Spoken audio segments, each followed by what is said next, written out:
যেই পড়বে লা ইলাহা ইল্লাল্লাহ সে আমার কি? এজন্য বিষ্ণুই বলেন মান ক্বালা লা ইলাহা ইল্লাল্লাহ, যে ব্যক্তি বলবে লা ইলাহা ইল্লাল্লাহ মুখলিসান মিন কলবিহি, অন্তর থেকে যে পড়বে লা ইলাহা ইল্লাল্লাহ দাখালাল জান্নাহ, সে জান্নাতি হয়ে যাবে। সুবহানাল্লাহ বলেন। যেই পড়বে লা ইলাহা ইল্লাল্লাহ সে কই যাবে? জান্নাতি হয়ে যাবে। এখন আমার সব ভাই যারা লা ইলাহা পড়ছে জান্নাতে যাক, চাই কি চাই না? নাকি আপনি শুধু একাই জান্নাতে যেতে চান? সালমা বলছে সালমা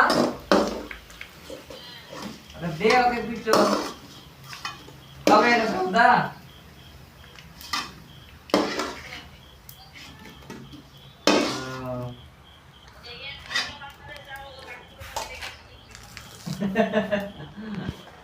তোমাকে আগে নিয়ে যাবে এদিকে হয়ে গেছে আর ভাজা এখন এই মুখে ভরে দিল